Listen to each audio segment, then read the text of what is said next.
Dans sa forteresse d'acier, alors que le vent du nord, le vétéran nommé Léo se croyait en sécurité. Il avait passé des années à construire des murs pour se séparer de toute émotion et de toute créature vivante, mais alors, à travers le hurlement furieux du vent, un autre son s'est glissé, un son qui n'appartenait pas à la tempête. C'était un faible gémissement, faible mais rempli de désespoir. Son instinct de survie lui disait de l'ignorer, de rester derrière ces murs d'acier froid, mais un vieux principe, un serment fait sur le champ de bataille, s'est imposé plus fort que sa peur. Et ainsi, le homme qui avait fui le monde décida de faire l'impensable. Il ouvrit la porte donnant sur l'obscurité blanche et le chaos mortel à l'extérieur, juste pour trouver un son qui était sur le point de s'évanouir, à jamais dans la tempête. Merci de nous soutenir en vous abonnant à la chaîne. L'ancien atelier se trouvait au bout d'un chemin de gravier qui était plus un souvenir qu'une voie publique, niché dans un repli des Green Mountains, dans la campagne du Vermont. C'était un endroit que la forêt tentait lentement de reconquérir. La ville de Maple Creek se trouvait à quelques kilomètres plus bas dans la vallée, une dispersion lointaine de lumière que Léo pouvait voir les nuits les plus claires, même s'il les cherchait rarement. Le bâtiment lui-même était une longue structure striée de rouille, faite d'acier ondulé et de bois patiné, une relique d'une époque où la vallée comptait plus de fermes que de maisons de vacances. Pour les rares personnes qui conduisaient jusqu'ici dans la montagne, il semblait abandonné, un endroit à regarder et à oublier rapidement. C'était exactement ce que Léa voulait. À l'intérieur, l'air était chargé de l'odeur métallique de l'ozone et d'acier froid. C'était son monde, son sanctuaire, sa forge. À 52 ans, Léo était un homme forgé à partir des mêmes matériaux durs avec lesquels il travaillait. Il était grand et mince, avec une force nerveuse qui ne venait pas des salles de sport, mais d'une vie passée à soulever, tourner et lutter pour soumettre des objets lourds. Ses cheveux bruns étaient coupés courts, une habitude d'une autre vie, et fortement parsemés de gris aux tempes. Son visage était une carte de l'endurance tranquille, gravée de fines rides autour des yeux, de la couleur d'un ciel d'hiver. C'était bon des yeux qui voyaient tantôt tout, mais ne révélaient rien. Aujourd'hui, il travaillait avec un masque de soudeur sur le visage, dont les lentilles sombres reflétaient l'étoile brillante et violente d'un poste à souder à l'arc. Des étincelles tombèrent en cascade sur le sol en béton, tandis qu'il assemblait deux morceaux irréguliers d'un pare-choc rouillé de camion. Ses mouvements étaient très précis, économiques et totalement concentrés. Il n'y avait aucun mouvement inutile, aucune hésitation. Chaque action découlait d'une discipline profondément ancrée. C'était Léo, l'ancien ingénieur de combat du corps des Marines, un homme formé pour construire et détruire avec une égale compétence. Aujourd'hui, il ne construisait plus que ses propres créations, qui remplissaient pendant l'espace caverneux de l'atelier. Ce n'étaient pas des sculptures, au sens traditionnel du terme. Elles n'étaient pas destinées à être belles. C'était des objets bruts et viscéraux, nés de la casse qu'il entretenait dans le coin le plus éloigné. Un cimetière de machines oubliées et de métal tordu. L'une des pièces, près de la grande porte de la baie, était un enchevêtrement chaotique de barres d'armature et d'engrenages qui s'agrippaient au plafond, un cri silencieux de métal. Une autre, fabriquée à partir du capot cabossé d'une voiture, était martelée pour former un bouclier protecteur massif, marqué et cabossé comme s'il avait subi 1000 impacts. Il les appelait ses sentinelles, les gardes silencieux de son exil volontaire. Chaque soudure, chaque grincement de la meuleuse d'angle était un mot dans une langue qu'il ne pouvait plus parler. C'était ainsi qu'il donnait forme au chaos qui résonnait encore dans les recoins les plus tranquilles de son esprit. L'atelier était un lieu de contraste saisissant. Ses outils étaient accrochés à un grand panneau perforé, en rangées parfaitement ordonnées. Les clés étaient classées par taille, les douilles rangées dans leurs étuis, les meules empilées dans un ordre impeccable. Le sol autour de son poste de soudure était balayé, chaque morceau et chaque chute placés dans une poubelle désignée. C'était l'ingénieur, l'homme qui avait soif d'ordre, mais au-delà de ce cercle de contrôle se trouvait le reste de l'espace vaste, rempli des formes chaotiques et menaçantes de son art, monuments au désordre qu'il luttait pour contenir. La vie de Léo vivait selon un horaire aussi rigide que l'acier qu'il travaillait. Il se réveillait avant le soleil, l'habitude de la vie militaire trop ancrée pour être brisée.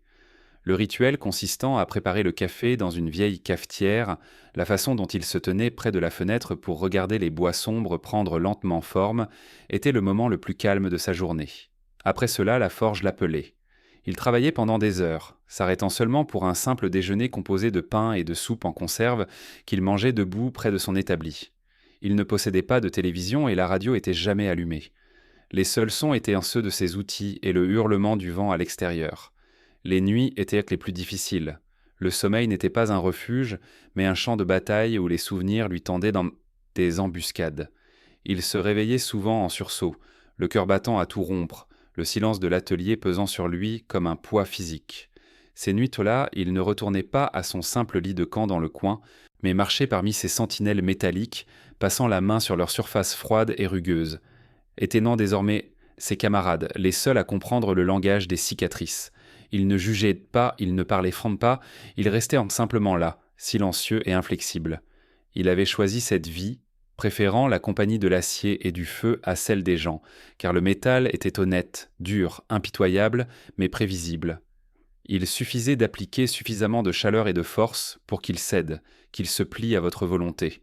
Les gens n'étaient pas comme ça. Les gens étaient fragiles, compliqués et pleins de mots qui correspondaient rarement à leurs intentions. Il avait appris cette leçon à ses dépens après son retour chez lui, lorsque le monde pour lequel il s'était battu ne semblait plus avoir de place pour lui, ni lui pour ce monde. Depuis son atelier, il avait vaguement conscience de l'existence de la ville de Maple Creek et de ses habitants. Il les voyait parfois, leurs voitures ralentissant à la fin de sa route, les visages d'étrangers scrutant le chemin de gravier avec un mélange de curiosité et de prudence. Il était une sorte de légende locale, l'étrange vétéran reclus de la montagne. Il l'appelait « l'homme de fer », non pour son héroïsme, mais pour le cliquetis du marteau sur l'acier qui flottait parfois dans la vallée lors d'un après-midi tranquille. Il le considérait comme un excentrique, voire dangereux. Il savait ce qu'il pensait et ne faisait rien pour les faire changer d'avis. Leur distance était son rempart, et dans la forge froide et silencieuse qu'il s'était construite, Léo le Sentinelle montait la garde, solitaire. La vieille camionnette, une machine de la fin des années 1990 avec plus de rouille que de peinture, protesta en grinçant lorsque Léo tourna la clé. C'était un véhicule purement fonctionnel, à l'image de son propriétaire. Il ne se rendait à Maple Creek que lorsque la nécessité l'emportait sur son désir de solitude, ce qui signifiait, généralement, qu'il était à court de café, de gaz de soudage, ou les deux. Aujourd'hui, c'était les deux. Le trajet sur la route sinueuse de montagne était une lente descente de son monde vers un autre, et à chaque kilomètre, il sentait l'armure invisible qu'il portait devenir plus lourde. Maple Creek était pittoresque, à la manière des vieilles villes de Nouvelle-Angleterre, avec une église au clocher blanc, un parc municipal et une rue principale bordée de bâtiments en briques. Elle projetait une image de chaleur et de communauté, mais pour Léo, c'était un territoire étranger. Alors que son camion passait en grondant devant le parc municipal, les conversations sur les bancs s'interrompaient et les têtes se tournaient. Il était une anomalie, une pièce qui ne s'intégrait pas dans leur puzzle, et ses rares apparitions étaient vent d'un événement. Il ignora les escaliers, gardant les yeux fixés sur sa destination, le magasin général Henderson. La clochette au-dessus de la porte annonçait son arrivée avec un tintement métallique joyeux qui semblait tout à fait déplacé. Le magasin sentait la sciure, les grains de café et le vieux bois. Quelques habitants étaient dispersés dans les allées, leur bavardage discret cessant dès qu'il entra. Ils ne se transformèrent pas en murmures, mais s'arrêtèrent complètement, laissant place à un silence lourd et vigilant. Il sentait le poids de leur regard sur son dos, une pression familière qui lui mettait toujours les nerfs à vif. Il adressa un signe de tête sec au propriétaire, M. Henderson, un homme d'une 60aine d'années aux cheveux blancs et à l'air constamment inquiet. M. Henderson lui rendit son signe de tête, les mains occupées à arranger un présentoir de sirop d'érable qui n'avait pas besoin d'être arrangé. Léo se déplaçait avec détermination, ses bottes de travail usées, produisant des sons doux et délibérés sur le plancher qui craquait.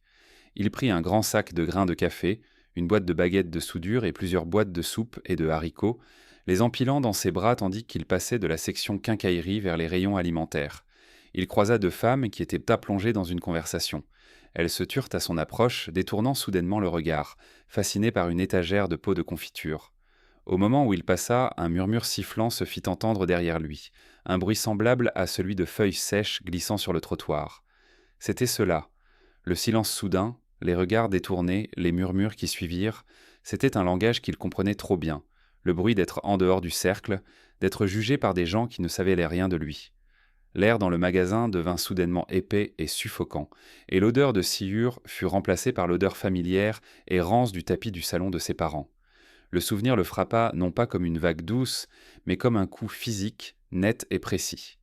Il était de retour dans cette pièce, debout, mal à l'aise, au milieu. C'était à l'automne 1994, il était plus jeune, son uniforme était encore impeccable. Les déserts de sa dernière mission lui collaient encore à la peau comme une seconde peau. Il attendait un accueil chaleureux, un repas tranquille, peut-être une poignée de main de son père. Mais ce qu'il obtint, ce fut une dispute dont il n'était pas un participant, mais le sujet. Sa mère, le visage marqué par une inquiétude qu'il ne pouvait comprendre, parlait à son oncle. Il doit trouver un travail normal maintenant, quelque chose de stable. Il ne peut pas continuer comme ça. Son frère aîné, qui vendait des assurances et mesurait son succès à l'aide de rapports trimestriels, intervint sans regarder Léo, mais en regardant leur père. Dois-je... Ce travail change une personne. Ce n'est pas sain. D'être entouré de tout ça. Il doit laisser tout ça derrière lui. Il parlait de lui comme s'il était un appareil cassé, un problème à diagnostiquer et à résoudre. Il discutait pas de son avenir, de son état d'esprit, de sa place dans le monde, alors qu'il se tenait là, fantôme dans sa propre maison. Il avait regardé leurs visages, des visages qu'il avait gardés en mémoire pendant les combats et les longues veilles solitaires, et il n'y voyait ni amour ni compréhension, mais de la peur et une profonde déconnexion. Il regardait un soldat, une arme, un handicap. Ils ne voyaient plus leur fils, leur frère. Le garçon qui était parti n'était plus l'homme qui était revenu, et il ne savait pas quoi faire de lui. Ce jour-là, il avait appris la véritable définition de la solitude. Ce n'était pas l'absence de personne, c'était l'absence de compréhension. C'était le moment où il avait réalisé que les murs qu'il avait construits en Tarslim pour survivre là-bas seraient tout aussi nécessaires ici. Le silence qui avait suivi le commentaire de son frère était pire que n'importe quelle explosion. C'était un silence rempli de tout ce qu'il ne pouvait pas dire, de tout ce qu'il ne savait même pas comment demander. Un raclement de gorge le ramena au craquement des planches du magasin général Henderson. Le caissier, un jeune homme qui ne devait pas avoir plus de 20 ans, le regardait avec un mélange d'impatience et de crainte. Léo se rendit compte qu'il était resté immobile au milieu de l'allée, les jointures blanchies par la force avec laquelle il serrait une boîte de haricots. Les chuchotements avaient cessé. Tout le magasin regardait maintenant cet homme étrange venu de la montagne qui fixait le vide sans dire un mot. Léo se dirigea vers le comptoir et posa ses articles. Le souvenir avait installé un masque sombre et dur sur son visage, renforçant toutes les histoires que les habitants de la ville se racontaient à son sujet. Il avait l'air hanté, diront-ils plus tard, dangereux. C'est tout ce que demanda le caissier, la voix un peu tremblante. Léo se contenta d'acquiescer. Il paya en espèces, comptant précisément les billets. Il ne croisa pas le regard du jeune homme, il prit ses sacs, se retourna et sortit du magasin. La clochette joyeuse se moquait de son départ. Le trajet de retour vers la montagne était une ascension régulière vers le soulagement. À chaque virage, l'air devenait plus pur, le monde plus calme et la tension dans ses épaules commençait à se relâcher. Il passa devant la dernière boîte aux lettres, dernier signe de ses voisins, et continua sur le chemin de gravier menant à son atelier. Il gara le camion et porta ses fournitures à l'intérieur. La lourde porte en acier se referma en grinçant derrière lui. L'odeur familière du métal et d'ozone emplit ses poumons. Il resta longtemps debout dans le silence de sa forge, ses sentinelles montant la garde dans l'ombre. Ici, parmi l'acier froid et honnête, il n'y avait ni chuchotement ni jugement, il n'y avait que le travail. Il avait tout ce dont il avait besoin. 2 jours après son voyage en ville, le monde extérieur à l'atelier de Léo commença à retenir son souffle. Le ciel bleu vif de l'automne avait été remplacé par une couche uniforme de gris métallique qui pesait sur les montagnes, volant la couleur au paysage. L'air devint immobile et lourd, transportant un froid humide particulier qui semblait différent du froid habituel du Vermont. C'était un froid qui s'insinuait dans les os. Le vent qui soupirait habituellement à travers les pins se tut. C'était un silence qui n'était pas paisible, mais plein d'attente. Léo, debout devant la porte ouverte de l'atelier, sentit le changement de pression dans ses sinus. Il regarda le ciel assombri et huma l'air. Une tempête approchait. Pas seulement une tempête, mais un nor'easter. Il en avait déjà vu auparavant. C'était beau des bêtes d'un autre genre que les simples bourrasques hivernales. Un nord était un siège, un assaut implacable de vent et de neige qui pouvait isoler la vallée pendant des jours. Pour certains, c'était une source d'effroi. Pour Léo, c'était un ennemi connu et il savait exactement comment s'y préparer. Il n'y avait aucune précipitation dans ses mouvements, seulement un rythme familier et discipliné. Il commença ses préparatifs de l'extérieur en sécurisant d'abord son périmètre. Il roula la lourde porte en acier, dont le bruit résonna comme un coup de tonnerre dans le silence soudain. Il engagea les épaisses pennes dormantes, Puis, par mesure de sécurité, il eut une lourde barre de fer contre celle-ci, depuis l'intérieur, une barricade contre l'assaut imminent. Il se déplaçait méthodiquement vers chacune des hautes fenêtres de l'atelier, vérifiant les loquets, s'assurant que chacun était bien fermé et étanche au vent qu'il savait imminent. Il reporta ensuite son attention sur les provisions. Il sortit par une porte latérale et commença à transporter du bois de chauffage depuis le grand tas couvert contre le mur de l'atelier. Il transporta à l'intérieur bras après bras le bois dur séché, l'empilant soigneusement dans le grand bac métallique à côté du poêle à bois qui lui servait de seule source de chaleur. La pile formait désormais un petit mur de bûches fendues, suffisante pour 3 voire 4 jours de combustion continue. Sa dernière tâche à l'extérieur concernait le générateur. Il se trouvait sous un petit appentis spécialement construit à cet effet, une machine bruyante mais fiable qui constituait son seul lien avec l'électricité lorsque les lignes étaient inévitablement coupées. Il vérifia le réservoir de carburant et le remplit à partir d'un jerrycan rouge. Il essuya la bougie et vérifia l'huile. Il ne le démarra pas, ce n'était pas encore nécessaire, mais il lui suffisait de savoir qu'il était prêt. Chaque action était délibérée, une étape dans un exercice bien rodé. C'était une mission et il était son propre commandant. De retour dans la chaleur de l'atelier, il remplit plusieurs grands récipients avec l'eau du robinet, par précaution contre le gel des tuyaux. Il aligna les boîtes de soupe et de haricots qu'il avait achetées en ville sur une étagère près du poêle, une rangée bien organisée de rations. Il y avait un étrange réconfort dans ces rituels. Le monde extérieur était peut-être en train de sombrer dans le chaos, mais entre ces 4 murs, il pouvait imposer l'ordre, il pouvait contrôler les variables. C'était une guerre d'usure contre un ennemi prévisible, un combat qu'il comprenait bien mieux que les escarmouches silencieuses et incertaines des interactions humaines. À midi, les premiers reflocons de neige ont commencé à tomber du ciel gris. Ils étaient donc gros et lents au début, tourbillonnant dans l'air immobile, mais c'était un calme trompeur. En moins d'une heure, le vent se mit à souffler. Il commença par un faible gémissement dans les grands pins, un son solitaire et lugubre, puis le gémissement se transforma en un sifflement persistant. La neige tombait de plus en plus drue, les flocons devenaient sans plus petits et plus durs, poussés par le vent qui se levait. Léo alluma un feu dans le poêle à bois. Le crépitement du bois était un son bienvenu face à la voix grandissante de la tempête. Il s'assit sur un simple tabouret en bois et regarda les flammes prendre de l'ampleur, une tasse de café chaud réchauffant ses mains. Pleine force de la tempête du nord est arrivée juste avant le crépuscule. Elle ne s'est pas manifestée progressivement, mais sous la forme d'une escalade soudaine et violente. Le vent s'est abattu sur l'atelier avec la force d'un coup physique, hurlant en trouvant chaque petit interstice dans le revêtement en acier. La neige ne tombait plus. C'était un torrent horizontal, un voile blanc aveuglant, qui effaçait le monde au-delà de ses fenêtres. Les arbres qu'il pouvait normalement voir juste à l'extérieur de l'atelier avaient en disparu, la route de gravier, la forêt, la montagne elle-même, tout avait disparu, englouti par le tourbillon de la tempête. L'atelier, autrefois son lieu de solitude privilégié, semblait désormais être la seule chose solide qui restait dans l'univers. Les murs d'acier tremblèrent sous les rafales les plus puissantes. Une fine couche de neige s'était infiltrée sous la porte principale, formant une minuscule ligne blanche sur le sol en béton. Le bruit était immense, un rugissement assourdissant qui était à la fois un son et une vibration. C'était le bruit de la puissance brute et indomptable de la nature, mais Léo restait calme. Il ajouta une autre bûche dans le poêle. La lueur orange du feu projetait de longues ombres dansantes qui donnaient l'impression que ces sentinelles métalliques bougeaient crans dans la pénombre. Il était coupé du monde. Isolé, seul dans une boîte métallique à la merci d'une tempête furieuse, et il ne s'était jamais senti aussi en sécurité. Le chaos était à l'extérieur, l'ennemi était aux portes, mais à l'intérieur de sa forteresse, la sentinelle montait la garde, prête pour une longue nuit froide. Les heures passèrent, la nuit tomba, mais l'obscurité n'était absolue qu'en théorie. À l'extérieur, le monde était un maelstrom de blanc furieux et tourbillonnant. La tempête du nord-est avait atteint son apogée, un assaut soutenu et assourdissant sur le petit coin du monde de Léo.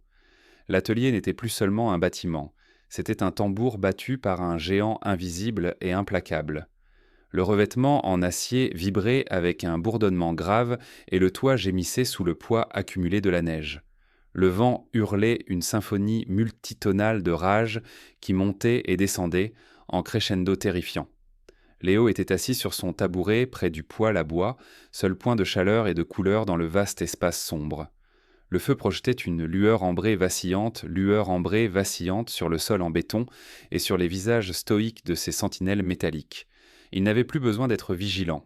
L'atelier était sécurisé, ses préparatifs étaient en terminés, il n'avait plus qu'à endurer. Il était une île, un rocher dans une mer tempétueuse, et il trouvait une sombre satisfaction dans la solitude. La tempête était une force pure et simple, elle n'attendait rien de lui si ce n'est la survie, et la survie était un langage qu'il comprenait. Il jeta une autre bûche dans le poêle, la porte en fonte se referma dans un bruit métallique définitif. Il se rassit sur son tabouret, la chaleur réchauffant son torse tandis que le froid du sol en béton s'infiltrait dans la semelle de ses bottes. Il écouta la tempête, essayant d'analyser ses différentes voix. Le rugissement profond du vent soutenu, le sifflement aigu qui s'échappait d'une fissure invisible, le bruit sourd et percussif de la glace et de la neige poussée contre les murs. C'était une brève accalmie, une baisse momentanée due, qu'il l'entendit pour la première fois. C'était un son aigu et faible, si faible qu'il était presque impossible à distinguer du sifflement du vent. Il pencha la tête, son corps instantanément en alerte, et tendit l'oreille pour l'entendre à nouveau, mais la tempête reprit de plus belle, engloutissant tout dans son bruit furieux. Il écarta cette idée, pensant qu'il s'agissait d'une illusion due au vent, d'une branche frottant contre le toit. Le vieux bâtiment était plein de gémissements et de cris étranges dans une tempête comme celle-ci. Il se rassit, se disant de se détendre, mais le soldat en lui refusa de se calmer. Il resta tendu, écoutant non seulement avec ses oreilles, mais avec tout son corps. Les minutes s'écoulèrent. Il était presque convaincu qu'il avait imaginé ce bruit, puis il l'entendit. À nouveau. Cette fois, il était plus clair. Ce n'était pas le vent, c'était un cri, un gémissement désespéré et hésitant, porté par la tempête, déchiré et fragmenté lorsqu'il l'atteignit, mais indéniable dans son désespoir. C'était le cri d'une créature vivante qui souffrait. Son premier réflexe fut un refus catégorique. Non, il ne le ferait pas, il avait construit ces murs pour une raison. Ils étaient là pour empêcher le monde d'entrer. Avec tout son chaos, toutes ses exigences, toutes ses souffrances.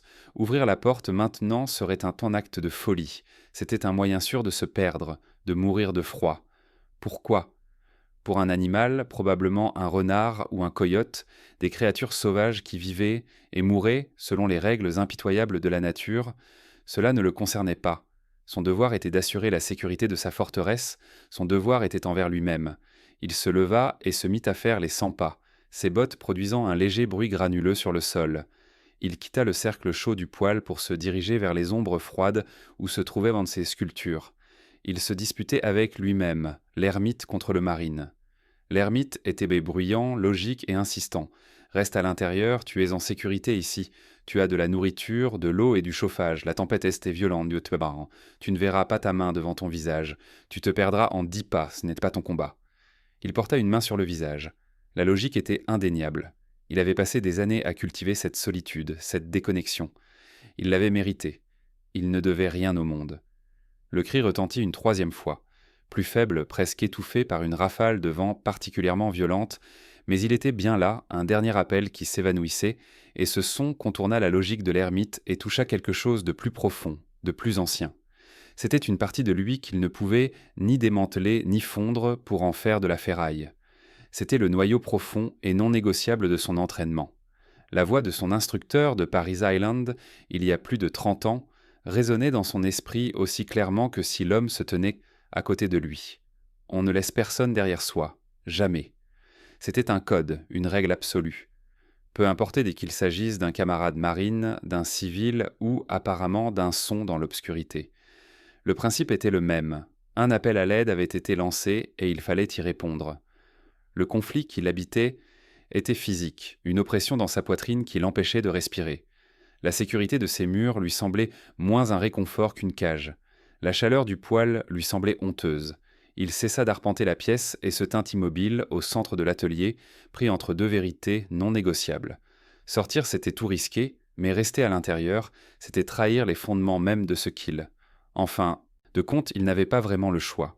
Il ne pouvait pas vivre avec le silence qui suivrait ce dernier appel resté sans réponse. La décision prise, le débat intérieur cessa. Le marine prit les commandes. Ses mouvements devinrent rapides, efficaces et déterminés. Il se dirigea vers le poêle et attisa le feu pour s'assurer qu'il brûlerait doucement et en toute sécurité pendant son absence. Il se dirigea vers un grand casier métallique et en sortit son équipement d'hiver robuste. Une combinaison isolante, une parka épaisse, un masque en laine et des gants épais doublés de fourrure. Il, il enfila ses bottes isolantes et les laça fermement. Il prit une longue lampe torche lourde sur un chargeur mural. Son faisceau traçait un chemin puissant et solide dans l'air poussiéreux. Entièrement équipé, il était prêt à partir en patrouille dans un environnement hostile. Il vérifia une dernière fois son équipement, puis se dirigea vers la lourde porte latérale qu'il avait barricadée plus tôt. Il retira la barre de fer, dont l'extrémité racla bruyamment le béton. Il prit une profonde inspiration et, avec un grognement d'effort, il tourna la poignée et poussa la lourde porte en acier vers l'extérieur, dans le cœur hurlant de la tempête. Au moment où Léo poussa la porte, la tempête déclara la guerre.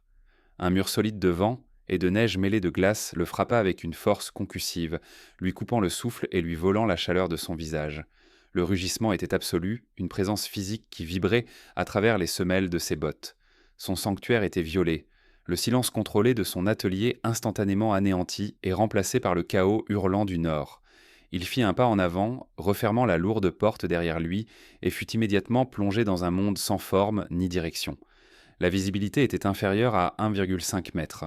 Le puissant faisceau de sa lampe torche traçait un tunnel à travers le tourbillon blanc, mais c'était comme pointer une lumière dans un verre de lait. La neige était un vortex hypnotique désorientant, et le froid était une chose vivante qui enfonçait ses dents dans le petit espace entre son masque et son manteau.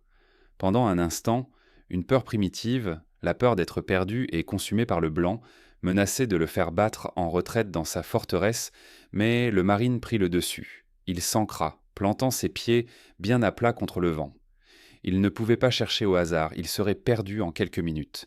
Il devait établir une base de référence. Le mur de l'atelier était son seul point de repère. Il posa une main gantée sur le revêtement en acier glacé et commença à se déplacer en se déplaçant latéralement, penché dans la tempête. Il essaya de se rappeler la direction du gémissement, un vague souvenir presque effacé par le rugissement de la tempête. Il semblait provenir du côté nord de sa propriété, vers la vieille clôture oubliée depuis longtemps. Chaque pas était une bataille. La neige était déjà profonde, s'accumulant contre le bâtiment en vagues hautes jusqu'aux cuisses. Le vent le fouettait, essayant de le déséquilibrer, de le faire tourner sur lui-même et de lui faire perdre ses repères. Il gardait une main sur le mur, sa bouée de sauvetage, et balayait le faisceau de la lampe torche d'avant en arrière dans un arc lent et régulier. Le faisceau n'éclairait rien d'autre qu'une danse frénétique et sans fin de flocons de neige. L'espoir commençait à lui sembler un luxe insensé. Il était un fou poursuivant un fantôme dans une tempête de neige. Il atteignit le coin de l'atelier et s'arrêta. De là, il allait devoir lâcher son point d'ancrage. Il prit mentalement note de ça, poursuivant un fantôme dans une tempête de neige. Il atteignit le coin de l'atelier et s'arrêta. À partir de là, il allait devoir abandonner son point d'ancrage. Il mémorisa mentalement sa position, estimant la distance jusqu'à la clôture à environ 50 mètres, mais cela aurait tout aussi bien pu être 1 kilomètre. Il prit une profonde inspiration de l'air glacial et s'éloigna du mur, plongeant dans l'inconnu. Il compta ses pas, sa voix résonnant comme un son étouffé dans sa tête. 1, 2, 3. Il se concentra pour marcher en ligne droite, une tâche presque impossible dans le vent violent qui le désorientait. 20 pas, 30. Le faisceau de la lampe torche vacillait. Tournait-il en rond? 40. Il s'arrêta et balaya la lumière en un cercle complet. Rien que du blanc. Son cœur se serra. Il avait été stupide. Il était sur le point de faire demi-tour lorsque le faisceau éclaira quelque chose. Pas un arbre, pas un rocher, mais une ligne sombre contre la neige, le fil supérieur de la vieille clôture barbelée. Il s'en approcha, ses bottes s'enfonçant profondément dans la neige, et alors il le vit, une forme sombre, un monticule de fourrure saupoudrée de neige, recroquevillé en boule au pied d'un poteau de clôture. Il était si immobile qu'il crut qu'il était trop tard. Il se précipita vers lui, le faisceau de sa lampe torche braqué sur la créature. C'était un grand chien, un berger allemand, dont l'épais pelage, d'un beau mélange de gris et de blanc, était maintenant recouvert de glace et de neige. Il leva faiblement la tête, et 2 yeux sombres et intelligents clignèrent dans la lumière aveuglante. Un grognement faible et épuisé résonna dans sa poitrine. Léo s'approcha lentement, baissant le faisceau de sa lampe torche pour ne pas éclairer directement les yeux de l'animal. « Doucement, dit-il, ses mots emportés par le vent. Je suis là pour t'aider. » Il pouvait maintenant voir clairement le problème. La patte arrière du chien patte arrière était emmêlée dans le fil inférieur d'une barrière de fil barbelé rouillé. Une longue déchirure hideuse lui parcourait la cuisse, et la neige autour était tachée d'un rose pâle et glacé. Le chien avait fui la tempête, avait essayé de franchir la barrière, et s'était retrouvé pris au piège. Avec ses gants épais, il était maladroit. Il s'agenouilla dans la neige pour protéger le du vent le plus violent avec son propre corps. Il lui parlait d'une voix basse, calme et monotone, comme il parlerait à un soldat nerveux par une nuit sombre. « Ne bouge pas, nous allons te sortir de là, ne bouge pas. » Le chien observait chacun de ses mouvements, le corps tendu, mais il était trop faible et trop froid pour se débattre. Léo s'efforça de dégager soigneusement les barbelés de la patte et du pelage du chien. C'était un processus lent et laborieux. À 2 reprises, une pointe acérée s'est accrochée et le chien a poussé un cri aigu de douleur qui a transpercé le vent. Finalement, après une dernière torsion prudente, la patte a été libérée. Le chien a essayé de se lever, mais sa patte blessée s'est effondrée sous son poids et il s'est enfoncé dans la neige en gémissant pitoyablement. Léo savait qu'il ne pourrait jamais retourner à l'atelier par ses propres moyens. Il a pris une décision. Il a ouvert sa lourde parka et l'a retirée. Le vent transperça immédiatement ses couches intérieures. Il enroula le grand manteau chaud autour du chien frissonnant, créant un cocon de fortune, puis glissa prudemment ses bras sous l'animal, grognant d'effort en soulevant le poids pour lourd. Le retour fut une lutte brutale et trébuchante. Le chien était un poids mort dans ses bras et le vent semblait avoir doublé d'intensité, comme s'il était furieux de cet acte de défi. Léo baissa la tête et se concentra sur chaque pas, ses propres traces déjà effacées par la tempête de neige. Il navigua à l'instinct, retournant dans la direction d'où il venait, ses muscles brûlant sous l'effort. Finalement, la forme sombre et solide de l'atelier surgit du blanc. Il tâtonna avec la poignée de la porte, l'ouvrit d'un coup de pied et entra à moitié en trébuchant, à moitié en tombant, le chien toujours fermement serré dans ses bras.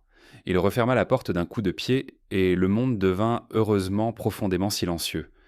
Les seuls sons étaient le crépitement du feu et sa propre respiration saccadée. Il resta là un long moment.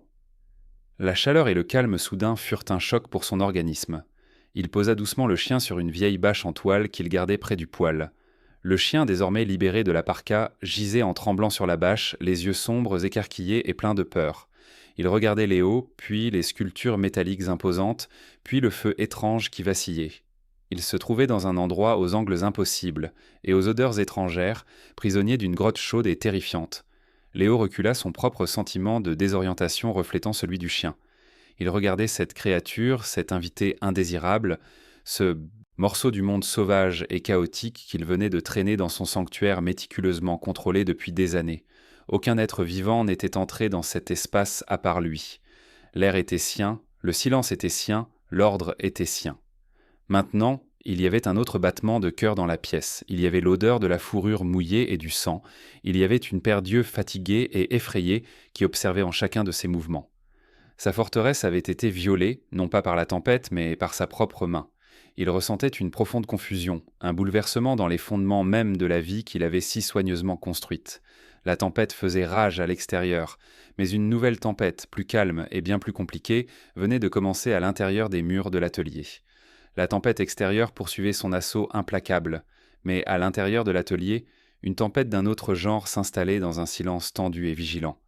Léo se tenait près de l'établi, l'adrénaline du sauvetage s'estompant lentement, laissant place à un profond sentiment de malaise. Sur la bâche en toile près du poêle, le berger allemand était allongé, tremblant, et pas seulement à cause du froid. Ses yeux sombres et intelligents suivaient autant chacun des mouvements de Léo, remplis d'une profonde méfiance primitive. La blessure sur sa patte formait une ligne hideuse sur son pelage, un problème qui ne pouvait être ignoré. Léo savait qu'une blessure laissée sans soin dans ces conditions était une condamnation à mort. L'infection s'installerait rapidement. Il se dirigea vers un grand coffre métallique, le même qu'il avait emporté lors de 2 déploiements, et l'ouvrit. À l'intérieur, niché parmi de vieux souvenirs, se trouvait une trousse de premiers secours complète. Il en sortit des lingettes antiseptiques, de la gaze stérile et un rouleau de bandage. Ses mains, habituellement tachées de graisse et de poussière métallique, étaient étonnamment fermes tandis qu'il préparait le matériel. Il avait déjà fait cela dans des conditions bien pires, sur des blessures bien plus graves, mais jamais sur un patient qui risquait de le mordre. « D'accord, Ghost, » murmura Léo. Ce nom lui vint spontanément à l'esprit. Il convenait bien au chien qui était apparu dans la furie blanche de la tempête comme un fantôme. « Je vais t'examiner. » Il s'approcha lentement en restant près du sol pour paraître moins menaçant. Il tendit la main, paume ouverte, pour montrer au chien qu'il n'était pas armé. Ghost répondit par un grognement grave et vibrant qui venait du fond de sa poitrine. Sa lèvre supérieure se retroussa juste assez pour révéler une rangée de dents blanches et nettes. Ce n'était pas une menace d'agression, mais un avertissement clair né de la peur et de la douleur. « Je sais, dit Léo d'une voix grave et calme. Je sais que ça fait mal, mais il faut le faire fait. » Il ne recula pas. Il s'agenouilla simplement à quelques mètres et attendit que le chien s'habitue à sa présence. L'impasse dura plusieurs longues minutes. Finalement, Léo s'avança, non pas d'un bond soudain, mais d'un mouvement lent et délibéré. Il tendit la main vers la patte blessée, le grognement s'intensifia, mais le chien ne mordit pas. Il tressaillit lorsqu'il toucha doucement la chair déchirée, et un gémissement de douleur s'échappa de sa gorge. Avec une efficacité acquise par l'expérience, Léo nettoya la blessure. Son toucher était ferme mais doux, ses gestes étaient donc précis et économes. Il travailla rapidement, essuyant le sang séché et la saleté, appliquant l'antiseptique, ce qui fit à nouveau tressaillir le chien. Il enveloppa la patte dans une couche de gaz propre et la fixa avec du sparadrap. Pendant tout ce temps, il continua à parler, prononçant un monologue apaisant et dénué de sens. « Voilà, c'est mieux, ça empêchera la saleté d'entrer, il faut juste garder ça propre. » Une fois le bandage bien en place, il se leva et recula immédiatement pour redonner de l'espace au chien.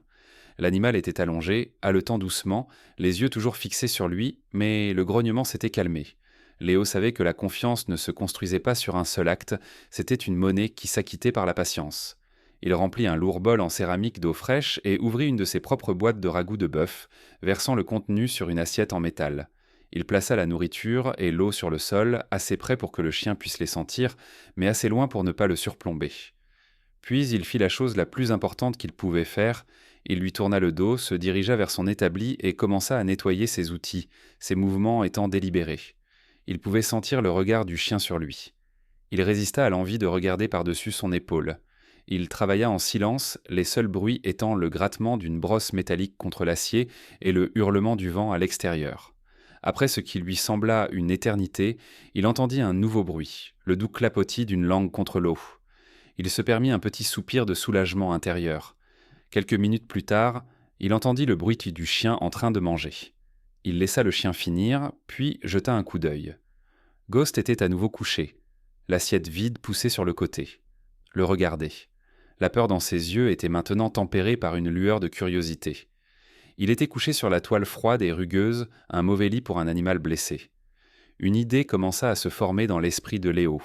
C'était un moyen de communiquer, de montrer ses intentions sans mots ni action intrusive. Il regarda le chien puis le tas de matériaux de récupération dans le coin de son atelier. Il pouvait fabriquer quelque chose, pas une de ces sentinelles de la douleur, mais quelque chose de complètement différent. Il choisit ses matériaux avec soin. Quelques planches solides provenant d'une palette d'expédition jetée, leur bois vieilli et gris mais toujours solide, un morceau de tube d'acier carré provenant d'un châssis de machine cassé. Il les apporta dans le cercle de lumière chaude près le poêle et se mit au travail. Il commença par le bois, mesurant et coupant les morceaux pour la base d'un lit plateforme suffisamment grand pour que le chien puisse s'étirer confortablement. Le bruit de sa scie à main était un léger grincement rythmique contrastant fortement avec le crissement violent de la meuleuse d'angle. Ghost observait, la tête penchée, tandis que Léo ponçait soigneusement les bords coupés des planches afin qu'il n'y ait pas d'écharde. Il se tourna ensuite vers le métal et coupa le tube en acier en 4 morceaux de longueur égale pour les pieds. Puis il alluma sa soudeuse. Le chien sursauta au sifflement initial et au flash lumineux, mais Léo garda ses mouvements calmes et prévisibles. Le bruit de la soudeuse, qui servait habituellement à assembler ses souvenirs déchiquetés, avait désormais un objectif différent.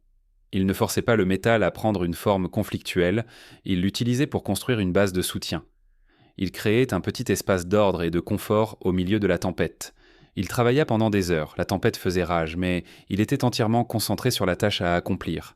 Il était dans son élément, mais pour la première fois, depuis des années, son travail n'était pas pour lui-même, c'était une offrande. Il construisait un pont et les matériaux étaient maintenant le seul langage qui lui restait. Finalement, il éteignit la soudeuse et l'atelier redevint silencieux, à l'exception du feu et du vent. Le cadre était terminé. Il posa la plateforme en bois dessus. C'était un lit simple et solide, surélevé de quelques centimètres par rapport au sol en béton froid. Il n'était pas beau, mais il était solide et avait été fabriqué avec soin. Épuisé, Léo s'assit sur son tabouret et plaça le lit à moitié terminé sur le sol entre lui et le chien. Il se servit une tasse de café à partir de la cafetière sur la cuisinière. La chaleur imprégna ses mains fatiguées. Il ne regarda pas Ghost, il resta simplement assis à siroter son café en attendant. Il sentit un léger changement dans l'air, il entendit un bruit doux, le grattement de griffes sur le béton. Il ne bougea pas, ne tourna même pas la tête, il garda les yeux fixés sur le feu. Du coin de l'œil, il vit le chien se lever lentement, ne mettant qu'un peu de poids sur sa patte bandée. Il fit un pas hésitant en avant, puis un autre. Il boita à travers l'espace qui les séparait, ses mouvements lents et délibérés. Il s'arrêta juste à côté de son tabouret. Léo resta parfaitement immobile, son cœur battant à un rythme lent et lourd dans sa poitrine. Il pouvait sentir la chaleur du corps de l'animal. Il attendit, puis cela se produisit. Une douce pression contre sa jambe.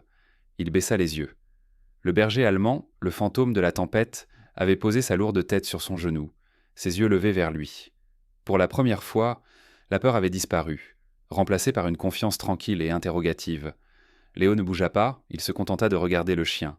Une étrange chaleur inconnue se répandant dans sa poitrine, un sentiment qu'il pensait avoir perdu à jamais. La glace commençait à se briser. La tempête du nord-est s'était dissipée en 2 jours, laissant derrière elle un monde transformé.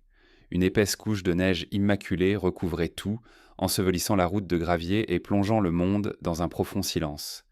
Lorsque le soleil fit enfin son retour, il brillait dans un ciel bleu limpide, projetant de longues ombres nettes depuis les pins chargés de neige. Le siège était terminé. À l'intérieur de l'atelier, une trêve silencieuse s'était transformée en une paix fragile.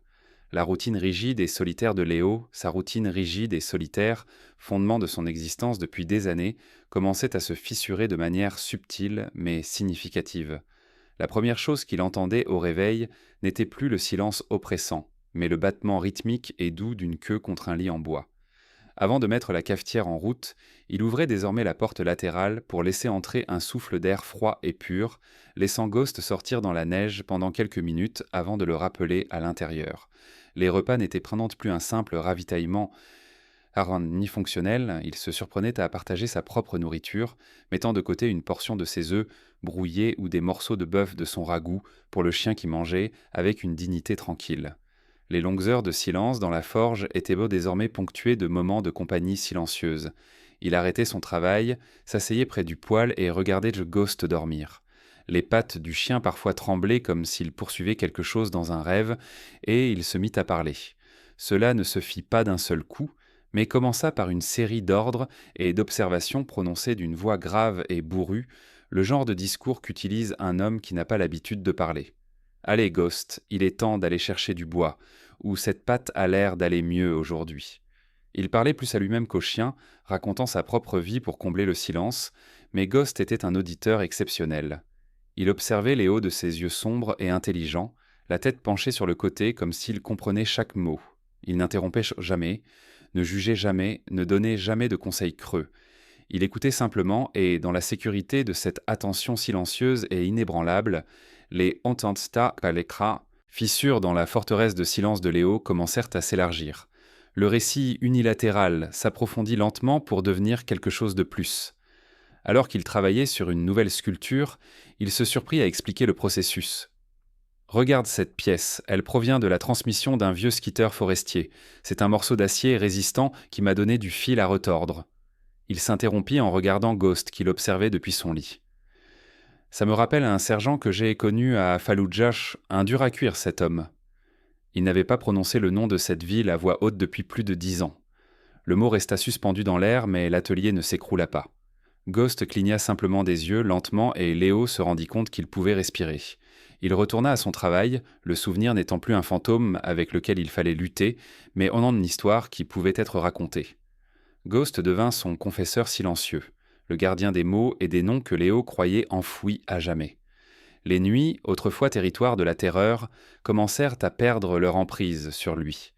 Une nuit, il se réveilla en sursaut, le corps couvert d'une sueur froide, l'odeur fantomatique de la poussière et de la cordite dans les narines, le cœur battant à tout rompre, le souffle coupé. C'était le début de la spirale familière, la descente dans un souvenir auquel il ne pouvait échapper. Mais avant que la panique ne s'empare complètement de lui, Un museau humide poussa sa main qui pendait sur le côté de son lit. Il ouvrit les yeux. Ghost se tenait à côté de lui, une forme sombre et solide dans la lumière de la lune qui filtrait à travers une haute fenêtre. Le chien gémit doucement et poussa à nouveau sa main. Léo tendit la main et enfouit ses doigts dans l'épaisse fourrure du cou du chien. Il se concentra sur la sensation, la chaleur du corps de l'animal, le rythme régulier et calme de sa respiration. Ghost était une encre vivante et respirante, ici et maintenant, qui le ramenait loin des courants traîtres du passé. La panique s'est apaisée, remplacée par une vague de profonde gratitude épuisée. Cette nuit-là, pour la première fois depuis des années, il s'est endormi d'un sommeil profond et sans rêve. Quelques jours plus tard, alors que la jambe de Ghost continuait de guérir, Léo décida qu'il était temps de changer le bandage. Il s'assit sur le sol, le chien couché patiemment à côté de lui, un niveau de confiance établi qui aurait été impensable une semaine auparavant. Alors que Léo déballait soigneusement la gaze, il passa doucement sa main sur la tête du chien, lui grattant derrière les oreilles. C'est alors que son pouce effleura une petite irrégularité légèrement surélevée sur la police à l'intérieur de l'oreille droite du chien. Intrigué, il inclina la tête de Ghost vers la lumière. Il y avait là, effacé par le temps, mais encore lisible, un petit tatouage. Ce n'était pas une image, mais une série de lettres et de chiffres. Léo eut le souffle coupé. Il avait déjà vu des tatouages comme celui-ci. C'était la marque d'un chien de travail, militaire ou policier. Ce n'était pas un chien errant, c'était un soldat. Cette prise de conscience s'imposa à lui, ajoutant une nouvelle couche sombre à sa compréhension de l'animal. Ce chien avait un passé, une histoire de service, ce qui conduisait à la question inévitable. Pourquoi était-il ici ? Pourquoi un animal aussi précieux et dressé avait-il été abandonné pour mourir de froid dans une tempête ? La réponse lui vint plus tard dans la soirée, alors que le feu crépitait dans poêle, projetant une lueur chaleureuse sur l'atelier. Léo était assis sur son tabouret, Ghost couché à ses pieds. Il caressait doucement la tête du chien, le pouce posé sur l'endroit où se trouvait le tatouage effacé. C'était une scène domestique paisible, une scène que Léo n'aurait jamais pu imaginer pour lui-même. Soudain, un grand craquement retentit dans la forêt, le bruit d'une branche lourde de neige se brisant et s'écrasant au sol. Avant même que le bruit ne s'estompe, Ghost était debout. Il était passé d'une position de repos à une alerte militaire parfaite en une fraction de seconde. Son corps était tendu, ses oreilles trames tournées vers l'avant, ses yeux fixés sur la porte. Il n'avait pas peur, il était en service. Il évaluait une menace potentielle. Léo observait, fasciné. Il voyait dans la posture du chien le reflet de son propre passé, le reflet de l'homme qu'il était autrefois, la préparation instinctive, le passage immédiat à un état de vigilance. C'était la marque d'un professionnel et, à ce moment-là, toutes les pièces du puzzle se mirent en place. Il tendit la main et la posa sur l'épaule solide du chien. Épaule robuste du chien. Ghost se détendit légèrement et le regarda comme pour obtenir une confirmation. Léo plongea son regard dans ses yeux profonds et loyaux, et le dernier mur qui entourait son cœur s'effondra. « Tu es comme moi, n'est-ce pas ? N'est-ce pas ?» murmura-t-il, la voix chargée d'une émotion qu'il ne pouvait nommer. « Il t'entraîne, il t'utilise jusqu'à ce que tu sois blessé, jusqu'à ce que tu ne sois plus parfait, puis il te jette. » Il regarda le chien, puis ses propres mains couvertes de cicatrices, puis à nouveau le chien. La pitié qu'il ressentait n'était pas seulement pour l'animal, mais aussi pour lui-même. Le lien qu'il ressentait n'était plus seulement celui entre un sauveteur et une victime. Il était plus profond, c'était une reconnaissance. Deux vieux soldats, dit-il doucement en caressant la tête du chien, oubliés dans le calme de l'atelier, entourés des fantômes de son passé qui se manifestaient dans l'acier. Léo n'était plus vraiment seul, il avait trouvé un membre de sa propre tribu. Le monde autrefois enseveli par la tempête réapparaissait lentement. La neige profonde se tassait, fondant sous le soleil de l'après-midi et regivant la nuit en une croûte cristalline dure. Pour la première fois depuis longtemps, le chemin de gravier menant à l'atelier de Léo devint une piste vaguement praticable. La vallée en contrebas recommença à s'animer. À l'intérieur de l'atelier, un nouveau rythme s'était installé, une routine tranquille conçue pour deux. La jambe de Ghost guérissait à une vitesse remarquable. Il ne boitait presque plus, à part quand il était fatigué. Avec son rétablissement, il avait retrouvé une nouvelle énergie, un besoin de bouger et d'explorer qui ne pouvait pas être contenu dans les quatre murs de l'atelier. C'est ainsi qu'un nouveau rituel est né, la patrouille quotidienne. Chaque après-midi, quand le soleil était au zénith, Léo et Ghost partaient. Ils faisaient lent le tour de la propriété, puis s'aventuraient dans les vastes bois silencieux qui l'entouraient. Pour Léo, ces promenades étaient une redécouverte du territoire qu'il n'avait jamais vu que comme une barrière entre lui et le monde. Pour Ghost, elles étaient un retour joyeux à sa nature, une occasion d'explorer chaque odeur portée par le vent et chaque trace dans la neige. Au cours de ces patrouilles, le lien qui les unissait s'est solidifié pour former un partenariat tacite et confortable. Par un après-midi clair et froid, environ 2 semaines après la tempête, ils se sont aventurés plus loin que d'habitude. Ils ont gravi une crête qui surplombait la vallée. L'air était si vif et si calme que Léo pouvait entendre le bruit d'une tronçonneuse à 1 kilomètre de distance. La lumière du soleil était vive et blanche, scintillant sur la croûte de glace de la neige. Ghost trottait joyeusement juste devant lui, la queue dressée, telle une plume grise et blanche dans le paysage hivernal. C'était une scène paisible, un moment de profonde et simple satisfaction que Léo commençait tout juste à s'autoriser à ressentir. Il marchait le long de la crête lorsque Ghost s'arrêta soudainement. Son comportement changea en un instant. Le compagnon joyeux et détendu disparut, remplacé par un chien de travail alerte et concentré. Son corps se raidit, il leva la tête et remua le nez pour humer l'air. Ses oreilles, qui pendaient tranquillement, se tournèrent vers l'avant comme des antennes radar. Un gémissement grave et insistant monta de sa gorge, puis il poussa un aboiement aigu qui ne s'adressait pas à Léo, mais à quelque chose loin en dessous d'eux. « Qu'y a-t-il, mon garçon » demanda Léo, immédiatement en état d'alerte. Ghost aboya à nouveau, un son court et autoritaire, et regarda vers le bas de la pente boisée escarpée à leur droite. C'était un ravin à l'aspect traître, un enchevêtrement de rochers glacés et d'arbres squelettiques dénudés. Le chien regarda Léo, puis à nouveau vers le ravin. Son message était clair. Quelque chose se trouvait là-bas, quelque chose n'allait pas. Faisant confiance à l'instinct du chien, Léo acquiesça. « D'accord, montre-nous le chemin. » Doucement maintenant. Ghost commença à descendre la pente avec une agilité surprenante pour un animal dont la patte venait d'être soignée. Léo le suivit, ses lourdes bottes glissant sur les plaques de glace, s'agrippant au tronc d'arbre pour se soutenir. La descente était raide et difficile. À mi-chemin, il commença à l'entendre, un faible son humain, un faible appel à l'aide qui se perdait presque dans l'immensité des bois. Au fond du ravin, blotti en boule aux bases d'une corniche rocheuse, ils le trouvèrent. C'était un jeune homme, probablement âgé d'une 20aine d'années, et clairement pas un habitant de la région. Il portait un jean et une veste d'hiver à la mode mais totalement inadaptés, ainsi que des baskets de randonnée légères qui étaient complètement trempées. Son visage était pâle, ses lèvres avaient pris une teinte bleutée et il tremblait de manière incontrôlable. L'une de ses jambes était tordue dans un angle horriblement anormal. L'os était clairement cassé. Les yeux du jeune homme s'écarquillèrent, mêlant peur et soulagement lorsqu'il les vit. « À l'aide !» murmura-t-il d'une voix rauque. « S'il vous plaît, je suis tombé, je crois que ma jambe est cassée. » Dès que Léo vit la victime, l'artiste solitaire disparut et le médecin de combat des Marines prit le relais. Son esprit se transforma en une liste de priorités claire et calme. « N'essayez pas de bouger, » dit-il d'une voix ferme mais rassurante, coupant court à la panique grandissante du jeune homme. « Je vais vous aider. Comment vous appelez-vous » Ben balbutia entre ses dents claquantes. « D'accord, Ben, vous avez fait une mauvaise chute.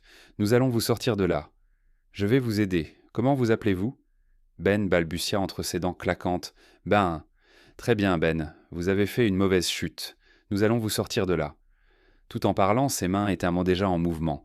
Il palpa doucement le cou de Ben pour vérifier s'il avait d'autres blessures, puis il retira ses propres gants, épais et isolants, et posa ses doigts sur le poignet de Ben pour prendre son pouls. Il était rapide et faible, l'hypothermie s'installait. Ghost se tenait à quelques mètres de là, tel un gardien silencieux et vigilant. Il ne s'approcha pas de l'inconnu, mais il ne recula pas non plus. Il était en mode Overwatch. « Ghost, reste là », ordonna Léo à voix basse. Il reporta ensuite toute son attention sur Ben. « La première chose à faire est de te réchauffer et de stabiliser cette jambe. » Il ôta sa propre parka épaisse. « Tiens, passe tes bras là-dedans. » Il aida le jeune homme frissonnant à enfiler le manteau plus chaud. Plus chaud. Il examina ensuite les environs, cherchant des ressources du regard. Repéra un bouleau tombé avec plusieurs branches droites et solides. En quelques minutes, il en avait cassé 2, chacune mesurant environ 1 mètre. Il revint auprès de Ben. « Ça va faire mal », l'avertit-il, d'une voix qui ne laissait place à aucune discussion. Avec une douceur incroyable pour un homme de sa force, il redressa la jambe autant qu'il le pouvait, ignorant-le. Il plaça les deux branches de chaque côté de la fracture et commença à déboutonner sa propre chemise en flanelle. Sous sa couche thermique, il la déchira en longues bandes larges. Travaillant rapidement, il utilisa les bandes de tissu pour attacher fermement les branches à la jambe de Ben, créant ainsi une attelle rudimentaire mais efficace. « Tu as un téléphone » demanda Léo. Ben acquiesça faiblement en direction de sa poche. Léo le récupéra. Miraculeusement, il y avait un faible signal. Il composa le numéro des services d'urgence. Son rapport était d'une clarté militaire exemplaire. On descend pour que je signale un randonneur blessé présentant une fracture ouverte à la jambe gauche et souffrant d'hypothermie. Je me trouve à environ 1,5 km à l'ouest de l'ancien sentier forestier, près de Ridge Road, au fond d'un ravin escarpé. Il donna les coordonnées fournies par Ben, décrivit le meilleur point d'accès et mit fin à l'appel. « Ils sont en route », décrivit le meilleur point d'accès et mit fin à l'appel. « Ils sont en route », dit-il à Ben. « Maintenant, nous attendons. Tu dois rester réveillé. Parle-moi. D'où viens-tu » Pendant l'heure qui suivit, alors que le soleil commençait à se coucher et que le froid s'intensifiait, Léo resta assis auprès du touriste blessé. Il le fit parler en lui posant des questions simples sur son université, sa famille, tout ce qui pouvait occuper son esprit et empêcher son corps de succomber au froid. Il n'était ni chaleureux ni amical, mais il était un pilier de calme et de compétences solides. C'était la première fois depuis des années qu'il parlait autant à un autre être humain. Finalement, ils entendirent maintenant les bruits de l'équipe de secours qui descendait le ravin. Quelques minutes plus tard, deux hommes vêtus des uniformes brillants du service d'incendie et de secours de Maple Creek apparurent, portant une civière et du matériel médical. Leur chef, un homme aux larges épaules et à la moustache grise, embrassa la scène d'un regard. La victime stabilisée, l'attelle professionnelle, l'homme calme et son chien vigilant. Ses yeux s'écarquillèrent d'un de surprise. Il regarda Léo. « Vous avez fait du bon travail, dit-il d'une voix empreinte de respect professionnel. Vous avez peut-être sauvé sa jambe, voire sa vie. » Léo se contenta d'acquiescer, d'un signe de tête sec. Il s'écarta tandis que les ambulanciers prenaient le relais, chargeant efficacement Ben sur la civière avant d'entreprendre la tâche ardue de le hisser hors du ravin. Le chef des pompiers jeta un dernier regard à Léo, mélange de gratitude et de curiosité. Léo n'attendit pas la suite de la conversation.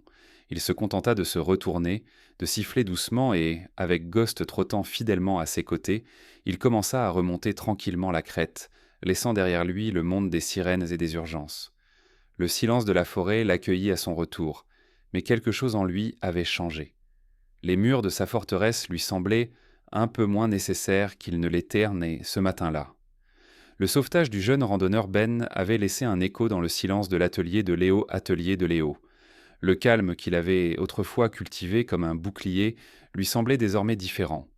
C'était toujours son sanctuaire, mais le souvenir du sauvetage, le sentiment d'avoir un but, le calme concentré de la crise, le bref respect professionnel de l'équipe de secours flottait dans l'air comme la légère odeur d'ozone après une soudure. Il essaya de retrouver son ancien rythme, se perdant dans le crissement de la meuleuse et l'étoile brillante et violente du poste à souder, mais une partie de son esprit restait en alerte, à l'écoute du monde au-delà de ses murs. Il était en train de chauffer une longue barre d'acier, le visage protégé, lorsque Ghost leva la tête de son lit et laissa échapper un faible aboiement. Ce n'était pas une alarme, mais une annonce. Quelques secondes plus tard, Léo l'entendit aussi, le crissement des pneus sur la route de gravier. Il éteignit sa torche et souleva son masque. Ce n'était pas le bruit d'un touriste égaré qui faisait demi-tour. Ce bruit était lent, délibéré, et il venait tout droit de l'atelier. Il se dirigea vers la porte latérale, Ghost sur ses talons, une ombre grise silencieuse. Une camionnette rouge impeccable, arborant le sceau officiel du service d'incendie et de secours de Maple Creek sur sa portière, s'arrêtait. L'homme qui en sortit était celui qui lui avait fait un signe de respect dans le ravin. Il avait la cinquantaine bien avancée, la carrure d'un homme qui avait passé sa vie à porter des charges lourdes. Il avait une moustache grise épaisse, un regard calme et assuré, et une autorité tranquille qui n'avait pas besoin d'uniforme. C'était le chef des pompiers Miller. La main de Léo reposait sur le cou de Ghost, un ordre silencieux de rester calme. Ses propres défenses se mirent instantanément en place. Il était un intrus dans sa propre vie, un visiteur venu de la ville qu'il avait tant cherché à éviter. Il se tenait, dans l'embrasure de la porte, tel un gardien redoutable, bien qu'involontaire. Le chef Miller s'arrêta à une distance respectueuse, les mains posées sur sa ceinture. Il ne semblait pas intimidé par le silence sévère. Léo, commença-t-il d'une voix calme et grave. Il ne donna pas son nom de famille, une petite courtoisie que Léo apprécia. Je suis Tom Miller, le chef de la caserne. Je voulais venir ici pour vous remercier comme il se doit. Léo ne dit rien, son expression indéchiffrable. Miller continua sans se décourager. Le jeune Ben va s'en sortir. Les médecins de l'hôpital ont dit que l'attelle que vous avez fabriquée était aussi bonne que toutes celles qu'ils aient jamais vues. Ils ont dit que vous aviez stabilisé sa jambe et l'aviez empêché de tomber en état de choc. Mes ambulanciers ont été impressionnés. Ils ont dit que vous aviez géré la situation comme un pro. Il fit une pause. Vous avez sauvé ce jeune homme d'une fin tragique. La ville vous doit une fière chandelle. Ces éloges mirent Léo profondément mal à l'aise. Il était habitué au chuchotement et au regard méfiant, pas à l'admiration ouverte. Il haussa les épaules en détournant le regard vers les arbres. N'importe qui aurait fait la même chose. Non, dit Miller d'une voix ferme mais sans agressivité. Ils n'auraient pas pu. Et même s'ils avaient pu, la plupart n'auraient pas su comment faire. Vous avez des compétences. Un silence gênant s'installa entre eux. Léo ne souhaitait rien de plus que de voir cet homme remonter dans son camion et le laisser à son travail et à sa solitude. Mais Miller ne partait pas. Son regard s'était déplacé vers la porte ouverte de l'atelier derrière Léo où l'on pouvait apercevoir la silhouette sombre et imposante d'une sculpture. Sa curiosité professionnelle était piquée. « C'est ici que vous travaillez » demanda-t-il avec un intérêt sincère dans la voix. « Oui, répondit Léo d'un ton sec. Les choses que vous construisez, genre... J'ai entendu parler de l'homme de fer sur la montagne, dit Miller avec un léger sourire ironique. Ça vous dérange si je les vois ? Léo se figea. C'était une violation du protocole à laquelle il ne s'était jamais attendu. Pendant des années, personne n'avait demandé à entrer dans son monde. Il n'avait jamais eu à refuser, car on ne lui avait jamais proposé de refuser. Maintenant, ce serait grossier, une insulte à un homme qui était venu vers lui avec respect. Accepter, c'était comme capituler. Il baissa les yeux vers Ghost qui le regardait, la queue un seul mouvement lent, accompagné d'un soupir réticent, presque imperceptible. Léo s'écarta, une invitation silencieuse. Le chef Miller entra dans l'atelier et resta longtemps debout, absorbant tout ce qu'il voyait. Son regard passa des rangées d'outils bien ordonnées sur le mur aux sculptures chaotiques et puissantes qui remplissaient tant l'espace. Il marcha lentement, contournant l'énorme bouclier marqué de cicatrices près de la porte. Il passa la main sur une soudure de l'enchevêtrement de barres d'armature qui s'agrippaient au plafond. Il ne regardait pas par curiosité, il l'étudiait comme un homme qui avait vu son lot de véhicules démantibulés et de structures effondrées. Il comprenait le langage de l'acier tordu. Il voyait l'histoire. Il s'arrêta devant une pièce plus récente, celle sur laquelle Léo travaillait depuis la tempête. C'était une grande silhouette solitaire, forgée à partir de chaînes rouillées et de plaques de métal dentelées. C'était une silhouette à la fois piégée et provocante, une sentinelle montant la garde solitaire. « C'est un travail incroyable », dit Miller d'une voix calme et admirative.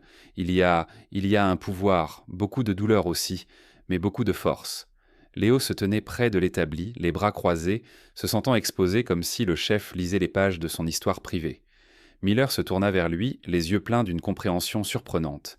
Il fit un geste vers l'atelier et les sculptures construites à partir des os de machines mortes. « Tu as un don, dit-il, les mots atterrissant avec un poids calme et profond. Tu peux voir la valeur des choses que les autres ne voient que comme des déchets. » Les mots frappèrent Léo avec la force d'un coup physique. Il voit la valeur des choses, la phrase résonna dans son esprit. Il regarda le chef, puis Ghost, le soldat abandonné allongé sur son lit sur mesure. Il regarda ses propres mains couvertes de cicatrices.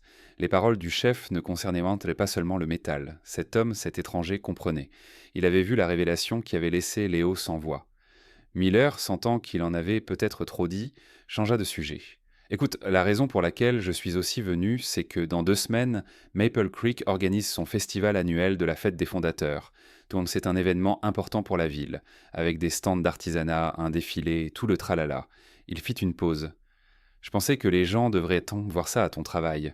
Est-ce que tu envisagerais d'exposer l'une de tes œuvres sur la place de la ville ?» L'idée était si étrangère, si éloignée du domaine du possible, que Léo ne put immédiatement formuler de réponse. Prendre l'une de ses sentinelles, l'un de ses gardes privés, et la placer au centre de la ville dont il s'était caché pendant si longtemps, c'était impensable.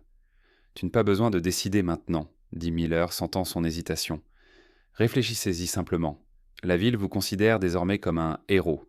Je pense qu'elle est prête à vous considérer aussi comme un artiste. » Avec un dernier signe de tête respectueux, le chef Miller se retourna et partit. Léo regarda le camion rouge disparaître sur la route de gravier. L'histoire du sauvetage, désormais certifiée et racontée par le chef des pompiers lui-même, se répandit à Maple Creek comme un front chaud après un long hiver. Les chuchotements dans le magasin général ne concernaient plus l'étrange ermite solitaire, mais du héros discret et compétent de la montagne. Les murs métalliques qui entouraient le monde de Léo n'avaient donc pas été abattus, ils avaient simplement commencé à fondre. Les 2 semaines qui précédèrent la fête du jour du fondateur furent pour Léo une guerre intérieure silencieuse. L'invitation du chef Miller n'était pas seulement une offre, c'était un défi. Elle lui demandait de démanteler volontairement un mur qu'il avait passé plus de 20 ans à construire. L'atelier, autrefois sa forteresse imprenable, ressemblait désormais à un bunker de commandement où il débattait chaque soir des termes d'une trêve potentielle avec le monde extérieur. Il s'asseyait près du poêle, la tête de Ghost posée sur sa botte. « C'est une idée stupide », disait-il au chien qui l'écoutait avec une attention inébranlable. « Ils ne veulent pas voir ça, c'est trop cru, trop laid. » Ghost se contentait de battre doucement la queue contre le sol, un contrepoint calme et régulier au doute de Léo. Une autre nuit, il faisait les 100 pas devant la sculpture. Le chef avait admiré la silhouette solitaire qu'il appelait « l'observateur ». Et s'il se moquait, ou l'ignorait, mieux valait être l'homme étrange de la montagne qu'un artiste raté. Ghost se levait et se blottissait contre sa jambe, présence chaleureuse et solide qui semblait absorber son anxiété. Le courage du chien était simple et sans complication. Il avait affronté la tempête, fait face à ses blessures et réappris à faire confiance.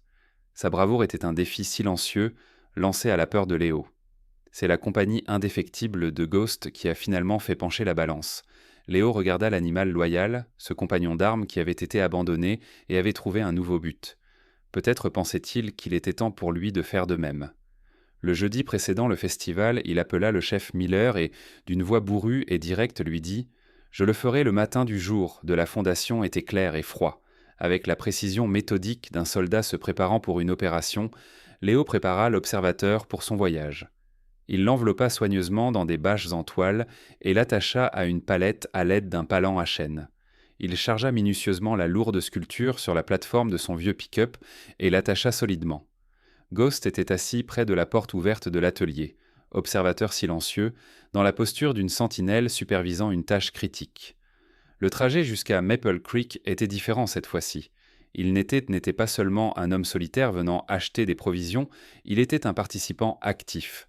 En arrivant sur Main Street, il vit que la ville avait changé. Des banderoles flottaient aux lampadaires, l'air sentait les saucisses grillées et le pop-corn, des familles se promenaient en tête sur les trottoirs, des enfants riaient. Un groupe local s'échauffait sur une scène temporaire installée sur la place du village. C'était un monde de bruit, de couleurs et de communauté. Tout ce que sa vie n'était pas. Pendant un instant, il songea à faire demi-tour et à se réfugier dans la sécurité de sa montagne, puis il sentit un museau humide se presser contre sa nuque depuis là, et il continua à rouler. Le chef Miller l'attendait près du parc municipal. Il avait réservé une place de choix près du mât central. Avec l'aide de 2 autres pompiers, ils déchargèrent soigneusement la sculpture et la posèrent sur un socle solide que Miller avait préparé. Lorsque les bâches furent retirées, l'observateur apparut. Son impact sur la joyeuse fête fut immédiat et profond. Forgée à partir de chaînes rouillées et de plaques dentelées et abîmées provenant de vieilles machines, la silhouette solitaire se tenait là, dans un défi silencieux.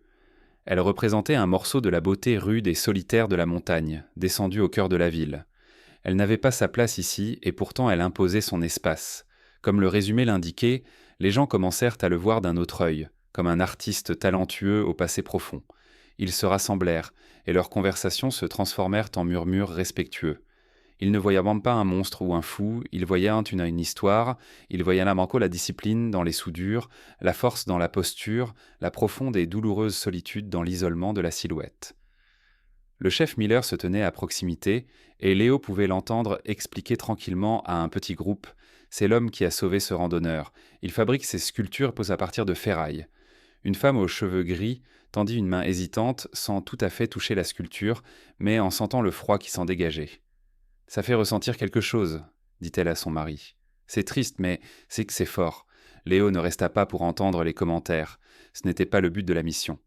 Sa part était terminée, Ghost marchant calmement à ses côtés, sa laisse détendue. Léo se retira au bord de la pelouse et se tint à l'ombre d'un grand érable, observant silencieusement la ville interagir avec une partie de son âme. Ghost s'assit à côté de lui, présence calme et solide, son ombre telle que le résumé le décrivait. Le chien était son ancrage dans cette mer écrasante de gens et de bruit, sa preuve vivante et respirante que la connexion était possible à distance. Léo regardait les étrangers le voir vraiment pour la première fois ce soir-là. De retour à l'atelier, le monde était à nouveau calme, mais c'était un calme différent. Ce n'était pas le silence de l'isolement, mais le silence de la paix. Léo avait passé la semaine précédente à travailler sur un nouveau projet, non pas une sculpture, mais un simple porche en bois sur le côté de l'atelier. C'était une petite chose modeste, mais elle donnait sur la vallée. C'était un espace conçu non pas pour se cacher, mais pour observer. Il s'assit sur le haut marche, une tasse de café à la main. L'air était froid et pur. Ghost vint s'asseoir à côté, de lui appuyant son poids contre la jambe de Léo, la tête posée sur son genou. Ensemble, ils regardaient dans la vallée où les lumières de Maple Creek commencèrent à scintiller dans le crépuscule naissant. L'atelier derrière eux ne ressemblait plus à une forteresse construite pour se protéger du monde, mais plutôt à un foyer, un endroit où revenir.